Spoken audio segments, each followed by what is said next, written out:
Hello everyone. In this video we will discuss concept 2 of geometry subtopic lines and angles. Prior to this video we have also covered concept 1 of lines and angles. You can watch that video, the links in the description below. So चलिए start करते हैं अपनी इस video को। तो हम लोग इस वीडियो में ज्योमेट्री टॉपिक के लाइंस एंड एंगल्स जो सब टॉपिक है उसमें कॉन्सेप्ट 2 कवर कर रहे हैं, जिसका नाम है जिसको हम बोल सकते हैं two transverse lines and an parallels line. इसका क्या मतलब है और ये एक्चुअली में ये कॉन्सेप्ट है क्या, तो इसको समझने से पहले हम लोग ये देखते हैं कि इस तरीके के जो क्वेश्चंस है ना, जैसे आपने ये क्वेश्चन कहीं ना कहीं देखा होगा अपने प्रीवियस ईयर क्वेश्चंस में, या फिर जब भी आपने मॉक्स लगाए होंगे, या फिर आपने बेसिक क्लासेस में भी पढ़ा होगा, अपने 9th क्लास में भी पढ़ा होगा इसको। तो अगर आप इस तरीके के क्वेश्चंस को देखते हो ना और आपका ये कंपटीशन एग्जाम से पूछा जाता है, तो आप इस क्वेश्चन को कैसे डायरेक्टली अप्रोच कर सकते हो। तो इसका एक जो डायरेक्ट तरीका हो सकता है वो मैं आपको बताता हूँ, फिर मैं एक्सप्लेन करूंगा कि उसके पीछे क्या कॉन्सेप्ट है और क्या उसका लॉजिक है। तो अगर आपको ये बोला जाता है कि ये 1 2 3 चाहिए 4 लाइन से जो पैरेलल है और ये 2 ट्रांसवर्स लाइन है, और आपको ये बोला जाता है कि एक्स और वाई, एक्स और ये वाई, ये अननोन वेरिएबल्स हैं, ठीक है। तो इसकी वैल्यू आपको कैलकुलेट करनी है, और आपको ये दिया गया है कि 6 8 और 9 ये जो रेशियो, ये जो लेंथ है ना, ये इतनी लेंथ, ठीक है। इसी तरीके से ये वाली लेंथ और सिमिलरली ये वाली लेंथ, इनके ये जो लेंथ दी गई है ये 6 सेंटीमीटर, 8 सेंटीमीटर, 9 सेंटीमीटर दी गई है, और एक्स ये वाली लेंथ हमसे पूछी गई है और वाई पूछी गई है, 24 हमको दिया हुआ है। तो हमको ये यहाँ पे डायरेक्ट दिखाई दे रहा है कि जो 8 है ना वो 24 के बराबर है। ये वाला जो 8 है इस 24 की वो है, प्रोपोर्शनल में है ना। तो यहाँ का मतलब 8 की वैल्यू अगर मैं 24 लिखता हूँ तो इसका मतलब 1 की वैल्यू 3 के बराबर है, ठीक है ना। तो अगर ये वाला 6 है तो इसके कॉरस्पॉन्डिंग जो x है इसकी वैल्यू क्या होगी, इसकी वैल्यू होगी 6 × 3, ठीक है ना। और अगर मेरा ये 9 है तो इसकी कॉरस्पॉन्डिंग वाली जो वैल्यू होगी वो क्या होगी, वो होगी 9 × 3, यानी हमारे y की वैल्यू आ जाएगी 27 सेंटीमीटर और हमारी जो x है उसकी वैल्यू आ जाएगी 18 सेंटीमीटर। ये हमने क्यों करा, क्योंकि ये हमको पता चल गया कि जो 8 सेंटीमीटर है ना लेफ्ट में, और उसका जो कॉरस्पॉन्डिंग पार्ट है, सेगमेंट है, कॉरस्पॉन्डिंग सेगमेंट राइट में, वो 24 है, यानी 8 की वैल्यू 24 के बराबर है। तो 1 की वैल्यू जो आपका लेफ्ट का 1 है उसकी वैल्यू राइट के 3 के बराबर होगी। तो यानी आपका 6 सेंटीमीटर की जो वैल्यू है तो वो राइट में जब आएगी, x की वैल्यू बनेगी तो वो आपकी होगी 6 × 3 यानी 18 सेंटीमीटर। और सिमिलरली जो 9 है उसको जब वो राइट में y की वैल्यू बनेगी तो वो हो जाएगी 9 × 3, 3 टाइम्स हो जाएगी, यानी 27 सेंटीमीटर हो जाएगी, ठीक है। तो इस तरीके से आपने x और y की वैल्यू कैलकुलेट कर ली। x हो गया आपका 18 सेंटीमीटर और आपका जो y हो जाएगा वो हो जाएगा आपका 27 सेंटीमीटर। तो आप बिल्कुल 5 to 10 सेकंड में इस तरीके के क्वेश्चन को सॉल्व कर सकते हैं, ठीक है। तो अब हम क्या करते हैं, अब हम देखते हैं कि एक्चुअली में हमने क्या कॉन्सेप्ट यूज किया इसमें।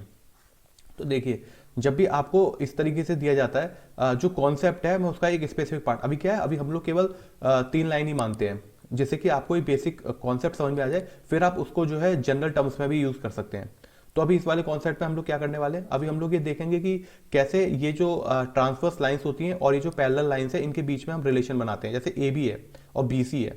अगर आपको ये चीज समझनी हो ना तो ये सिमिलैरिटी ऑफ ट्राइंगल से आता है कॉन्सेप्ट, सिमिलैरिटी ऑफ ट्राइंगल से ही कॉन्सेप्ट आता है। और इसमें एक्चुअली करते क्या है ना, इसमें हम लोग ना इसको एक्सटेंड कर देते हैं, इसको मैंने एक्सटेंड किया, इसका प्रूफ बता रहा हूँ मैं, थोड़ा सा आइडिया देता हूँ, क्योंकि अभी आपने सिमिलैरिटी ऑफ ट्राइंगल्स पढ़ा नहीं होगा, तो इसलिए मैं इसको एक हल्का सा आइडिया दूंगा आपको। बट आप ऐसा भी कर सकते हैं कि बिना प्रूफ देके आप इन क्वेश्चन को डायरेक्टली सॉल्व कर सकते हैं, क्योंकि प्रूफ से इन क्वेश्चन में कोई हेल्प नहीं मिलेगी आपको। सिमिलैरिटी ऑफ कॉन्सेप्ट में हो सकता है आपको थोड़ा सा और बेटर लगे, अंडरस्टैंडिंग डेवलप हो जाए, लेकिन इन कॉन्सेप्ट में, इस वाले क्वेश्चन में अगर आप सीधा रिजल्ट लगाएंगे ना तो आपका टाइम सेव होगा। तो हम क्या करते हैं एक्चुअली में, प्रूफ में अगर देखा जाए तो इसको मैं बताऊं एक बार आपको। जैसे ही मैंने क्या किया, ये जो दोनों ट्रांसवर्स लाइन है ना इनको मैंने एक्सटेंड किया, और जो एक्सटेंड करने के बाद ये कहाँ मीट हुई, ये ऊपर मीट हुई। इसको मैंने मान लिया कि ये जो पॉइंट है ना, ये मैं आपका पॉइंट मान लेता हूँ, पॉइंट ऑफ इंटरसेक्शन के है, ठीक है। तो अब आपको ये चीज एविडेंटली दिख रहा होगा कि ये जो के है और ये एक ट्राइंगल बन गया। कौन सा ट्राइंगल बन गया, ये जो आपका के है, के ए एम और के बी एन और के सी, ये पूरा ये ट्राइंगल्स बन गए हैं ना। एक ये ट्राइंगल बन गया, एक ये ट्राइंगल बन गया और एक ये ट्राइंगल बन गया, के ए एम, के बी एन और के सी ओ, ये 3 ट्राइंगल्स आपको दिख रहे होंगे, ठीक। अब आप क्या करते हैं, इसमें आप एक परपेंडिकुलर ड्रॉ करते हैं के से, और जो कि परपेंडिकुलर होगा तीनों लाइंस के, तीनों पैरेलल लाइंस के परपेंडिकुलर होगा, क्योंकि एक लाइन के परपेंडिकुलर होगा तो वो बाकी दोनों की भी होगा, क्योंकि वो सब आपस में पैरेलल है, ठीक है। ये परपेंडिकुलर हो गया। और आपको एक बात और मालूम होगी, अगर इनकेस आपको नहीं मालूम, तो ये जो 2 एंगल्स होते हैं ना, ये कॉरस्पॉन्डिंग एंगल होते हैं, कॉरस्पॉन्डिंग एंगल्स होंगे, तो इधर वाले भी कॉरस्पॉन्डिंग एंगल हो जाएंगे। तो इस तरीके से क्या होता है ना कि आपका जो ये ए के एम ट्राइंगल है और आपका जो बी के एन ट्राइंगल है और सी के ओ ट्राइंगल है, ये तीनों ट्राइंगल्स आपस में सिमिलर हो जाएंगे। ठीक है, आपको अगर वेगली भी समझ में आ रहा है ना, अगर आपको 90% 80% भी समझ में आ रहा है तो आप एक बार देख लीजिए और फिर हम इसको डिटेल में समझेंगे जब हम अपना ट्राइंगल वाला टॉपिक करेंगे। ज्योमेट्री में लाइन्स एंड एंगल्स आएगा, उसके एक दो टॉपिक के बाद हमारा ट्राइंगल्स का टॉपिक भी आएगा जिसमें हम सिमिलैरिटी को डिटेल में समझेंगे। तो वहां पर ये चीज आपको 100% क्लियर हो जाएगी। बट इस टाइम के लिए हम लोग क्या करते हैं, यहाँ पर ड्राइव करते हैं जो भी हमारी एग्जिस्टिंग नॉलेज है उस हिसाब से। तो हमने क्या किया, ये तीनों ट्राइंगल सिमिलर हो गए। तो ट्राइंगल सिमिलर जब हो जाते हैं ना, जैसे मैं क्या बोलता हूँ, मैं बोलता हूँ के ए एम, आपका जो ट्राइंगल है के ए एंड एम, ये ट्राइंगल हो गया, और आपका ट्राइंगल आ गया के बी एंड एन, आपका ट्राइंगल आ गया के बी एंड एन। अब आप इसमें क्या कीजिए, आप सिमिलरिटी लगाएंगे। ठीक है ना, सिमिलर कैसे हुए, ये आपका 90 डिग्री और ये वाला एंगल बराबर है। ठीक है ना, जब दो एंगल बराबर, दो एंगल एक 90 डिग्री हो गया सेम दोनों में और ये एंगल बराबर होगा तो तीसरा एंगल भी अपने आप बराबर हो जाएगा। तो ए प्रॉपर्टी के हिसाब से भी आप कह सकते हैं कि ये सिमिलर हो गया आपका। अच्छा, तो अब आपने क्या किया, फिर उसके बाद आपने के ए जो साइड है, जो के ए साइड है, अब डिवाइड किससे करेंगे, इसकी जो कॉरस्पॉन्डिंग साइड है दूसरे वाले ट्राइंगल की, के बी से आपने डिवाइड किया, इज इक्वल टू किसके बराबर होगी, के एम, आपने यहाँ पे किया के एम डिवाइडेड बाई के एन, आपने के एन से डिवाइड किया। ठीक है ना, तो अब आपने क्या किया है, अब मैं यहाँ पर एक प्रॉपर्टी यूज करता हूँ। आपको पता है कि जब भी इस तरीके की रेशियोज होते हैं तो आप उसको उलट करके भी लिख सकते हैं, यानी के ए लिखा है ना आपने, आप के बी को भी ऊपर लिख सकते हैं। तो मैं यहाँ पे क्या करता हूँ, मैं के बी अपॉन के ए लिखता हूँ और के एन अपॉन के एम लिखता हूँ। ठीक है, ये मैंने जानबूझ के लिखा है जिससे कि मैं जो रिजल्ट ड्राइव करना चाहता हूँ ना वो रिजल्ट आ जाए। अब आप क्या करेंगे, अब आप ना इन दोनों इक्वेशन में ना -1 कर देंगे। -1 करेंगे आप तो कैसे करेंगे, के बी अपॉन के ए -1, के एन अपॉन के एम -1, है ना। या फिर तो आप डायरेक्टली ऐसा भी कर सकते थे कि के बी अपॉन के ए और के एन अपॉन के एम ही लिखते, के एन अपॉन के एम ही लिखते, क्योंकि इस तरीके से भी लिखा जा सकता है। बस आपको जो कॉरस्पॉन्डिंग साइड का रेशियो है ना, बस वो मेंटेन करना है। किसको डिनोमिनेटर बनाना है, किसको न्यूमरेटर बनाना है, वो आपके ऊपर है। ठीक है, तो मैंने इस तरीके से किया। अब मैं क्या लिखता हूँ यहाँ पे, के बी माइनस के एम अपॉन के ए इज इक्वल टू के एन माइनस के एम अपॉन के एम। ठीक है, अच्छा अब हम देखते हैं के बी माइनस के ए क्या है, के बी माइनस के ए, के बी माइनस के ए, तो यानी ए बी आ गया। तो मैं यहाँ पे क्या लिख सकता हूँ इसकी जगह पर, जस्ट अ सेकेंड, हाँ, तो मैं इसकी जगह पर क्या लिख सकता हूँ, मैं इसकी जगह पर लिख सकता हूँ ए बी, और जो आपका दूसरा है के एन माइनस के एम, ये क्या है, के एन माइनस के एम, तो के एन ये बड़ा वाला माइनस के एम, यानी इन दोनों का डिफरेंस आएगा तो एम एन की वैल्यू आ जाएगी। तो मैंने यहाँ पे क्या पुट किया, मैंने यहाँ पर पुट किया के एम एन, यहाँ पे तो नीचे के ए आ गया, ए बी के ए, और is equal to M N upon के एम। ठीक है, तो जो ए बी अपॉन के ए है वो बराबर होगा रेशियो उसका एम एन अपॉन के एम के। बस यही तो हमको प्रूफ करना था कि जो ये वाला जो रेशियो होता है हमारा, कि ये वाला जो पूरा रेशियो है और ये वाला रेशियो, मतलब जब मैं इन दोनों को डिवाइड करूंगा तो वो बराबर होगा इन दोनों के रेशियो के। जो इन दोनों का रेशियो यानी 1 और 2 का जो रेशियो होगा वो मेरा 3 और 4 के रेशियो के बराबर होगा। कैसे लिख सकता हूँ उनको सिंप्लीफाइड करके, यानी 1/2 इज इक्वल टू 3/4। ठीक है ना, इस तरीके से बराबर हो जाएगा। आपको ये चीज क्लियर होगी। ठीक है, अब मैं इसको क्या करता हूँ, थोड़ा सा और क्लैरिटी के साथ एक बार लिख दूं यहाँ पर।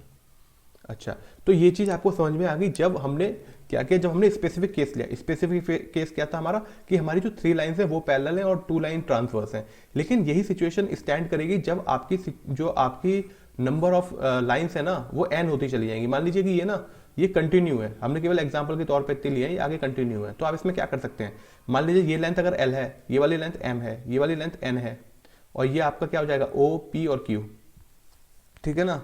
अच्छा, मैं इसमें ना एक चीज और बता दूं आपको, जैसे आपने ये चीज की ना, अब आप इसमें एक चीज और कर सकते हैं। फिर आप इसमें किसी भी तरीके का वेरिएबल लीजिए। अब आप इसमें ये भी बोल सकते हैं कि ए बी आपने ऊपर वाला ले लिया और ये नीचे वाला ले लिया B C, A B upon B C is equal to A M upon N O. बस आपको कॉरस्पॉन्डिंग साइड्स लेनी है, उसके अलावा आपका रेशियो हमेशा मेंटेन रहेगा। फिर क्या होता है, किसी किसी क्वेश्चन में आपको इस तरीके की रिक्वायरमेंट भी आती है कि आप जो है यहाँ पर लिखते हैं ए बी, और रेशियो में आएगा आपका ए के प्लस ए बी प्लस ए सी। तो आपको ए बी की कॉरस्पॉन्डिंग यानी एम एन ही लेना है आपको, ठीक है। और आपका फिर रेशियो क्या बनेगा, नीचे क्या आएगा आपका, जैसे यहाँ पर ए के आया था तो इसके corresponding A M plus M N plus O N, ठीक है ना। तो इस तरीके के जो रिलेशंस बनते हैं ना, आप इस तरीके के रिलेशंस भी यूज कर सकते हैं सीधे। इस तरीके के रिलेशंस आपको क्वेश्चंस में ना रिक्वायरमेंट पड़ती है इस तरीके के रिलेशंस की आपको, ठीक है। तो ये तो हमने देख लिया कि क्या क्या पॉसिबिलिटीज बन सकती हैं हमारी। केवल आपको एक फंडा याद रखना है कि जो कॉरस्पॉन्डिंग साइड्स है ना उनके रेशियो लेने हैं, आप वो चाहे कोई सी भी साइड्स हो और कैसे भी रेशियो बनने हो, उससे आपको बिल्कुल भी फिक्र नहीं करनी उस चीज़ की। चलिए इसमें क्या हुआ, तो इसमें अब आप क्या लिख सकते हैं, डायरेक्ट रिजल्ट। आप भी डायरेक्ट रिजल्ट लिख सकते हैं कि जो आपका एल है, L ratio M ratio N चलता रहेगा, is equal to O ratio P ratio Q, और चलता रहेगा इस तरीके से, ठीक है ना। तो अब यहाँ पे क्या लिख सकते हैं, यहाँ पे भी आप लिख सकते हैं L upon L plus M plus N is equal to O upon O plus P plus Q. ये आपका एक रेशियो आ गया इस तरीके से,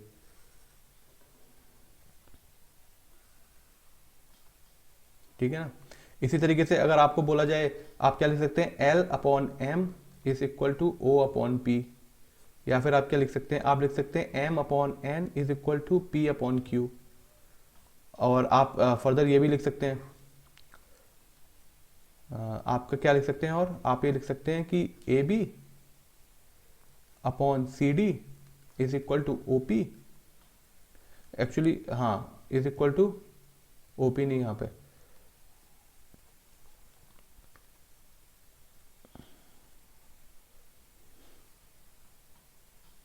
ए भी नहीं लिखना, मैं यहाँ पे केवल एल लिखता हूँ ना, क्योंकि लेंथ जो एल है ना हमने ली हुई है वो तो इंटरसेक्शन पॉइंट है आपकी, जो ए बी वगैरह है ये तो इंटरसेक्शन पॉइंट है आपके।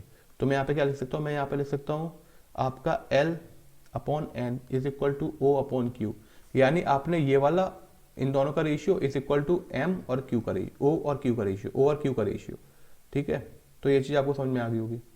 चलिए तो ये आपका हो गया एन नंबर ऑफ लाइंस जब होती हैं उस केस में। चलिए तो अब आप जो है इस सिचुएशन में पहुंच गए कि आप ना इस क्वेश्चन को देख सकते हैं और इस क्वेश्चन को आप सॉल्व कर सकते हैं। देखिए क्या कह रहे हैं इस क्वेश्चन में।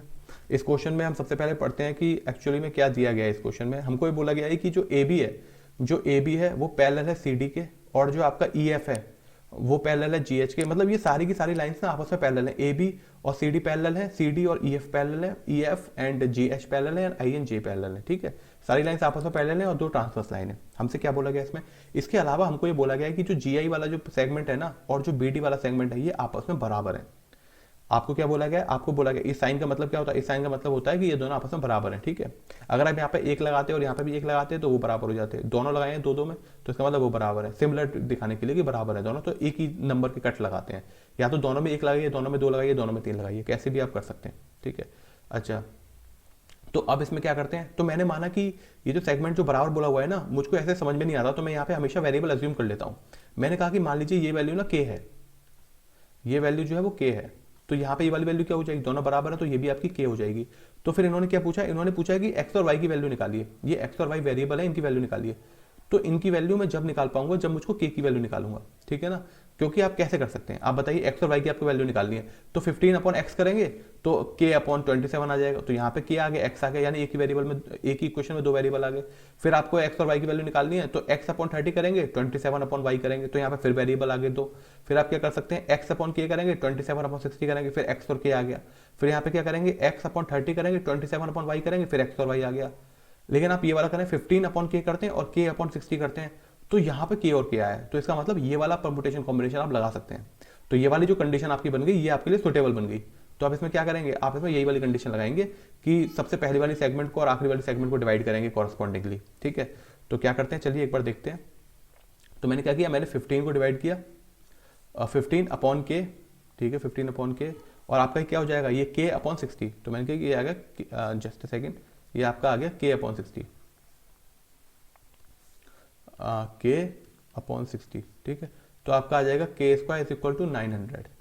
तो के की वैल्यू क्या होगी, के की वैल्यू होगी आपकी 30, ठीक है, 30 सेंटीमीटर।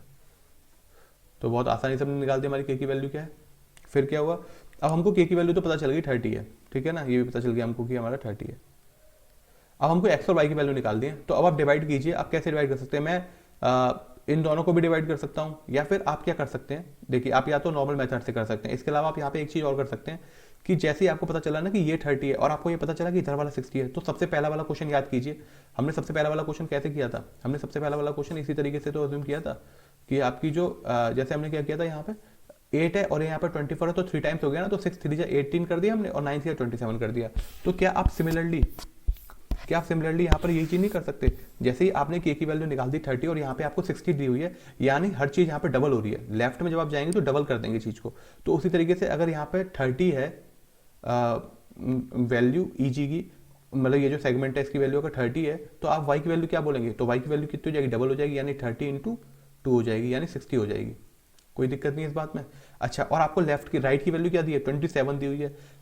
आपको एक बात मालूम है कि जब आप लेफ्ट से राइट में जाएंगे तो वैल्यू डबल हो जाएगी। तो आप ये भी तो कह सकते हैं कि जब आप राइट से लेफ्ट में जाएंगे तो वैल्यू हाफ हो जाएगी, यानी जब आप राइट से लेफ्ट में जा रहे हैं ना तो आपकी वैल्यू हाफ हो जाएगी। तो यहाँ पर 27 है, तो एक्स की वैल्यू क्या हो जाएगी, एक्स की वैल्यू हो जाएगी आपकी 27/2, यानी हो जाएगी 13.5।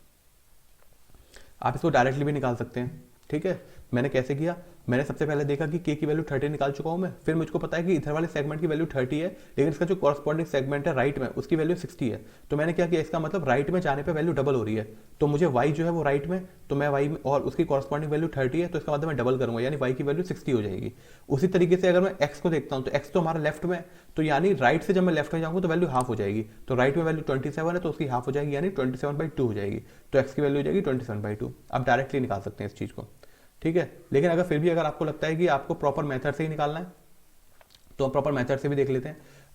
मैं इन दोनों को डिवाइड करता हूं, जो आपका 15 है अपॉन x और आपकी k की वैल्यू जो कि हो जाएगी 30 के बराबर, और मैं इसको डिवाइड करूंगा 27 से, ठीक है। तो आपका क्या आ गया, 15 2 जा 30, ये आपकी x की वैल्यू आ गई 27/2 जो हमने निकाली थी, ठीक है ना। सिमिलर वैल्यू है, बिल्कुल सेम वैल्यू है। उसके अलावा क्या कर सकते हैं हम लोग, उसके अलावा अगर आपसे पूछा जाए कि y की वैल्यू निकालनी है आपको, तो आप क्या करते हैं, मैं 30 अपॉन k करता हूँ, मैं इन दोनों को डिवाइड करता हूँ। मैंने डिवाइड किया 30 अपॉन k, 30 अपॉन k, और इधर डिवाइड करता हूँ y अपॉन 60, नो प्रॉब्लम। अब k की वैल्यू क्या है, k की वैल्यू मुझको मालूम है कि मेरी k की वैल्यू है 30 upon 30 is equal to y upon 60, ठीक है। तो इसका मतलब आपका जो ये आएगा 30 से आपने 30 को कैंसिल किया और आपका y आ गया 60। तो यही हमारी रिक्वायरमेंट थी। हमारे पास पहले हमको पता था कि हमारी y की वैल्यू कितनी आएगी, y की वैल्यू आएगी 60, हम पहले निकाल चुके हैं y की वैल्यू 60, ठीक है। और हमारी जो x की वैल्यू है वो कितनी आ रही है, x की वैल्यू आ रही है हमारी 27.5, वो 27/2 यानी 13.5, ठीक है। तो हमारी दोनों वैल्यूज हम पहले ही कैलकुलेट कर चुके थे डायरेक्ट मेथड से, और अगर आपको प्रॉपर मेथड देखना है तो आप इन मेथड से भी कर सकते हैं, ठीक है। तो आई होप जो है आपको हमारा सेशन अच्छा लगा होगा, और अगर आपको हमारे कॉन्सेप्ट्स और हमारे जो एक्सप्लेनेशन है अगर वो पसंद आ रही है तो do consider subscribing this channel.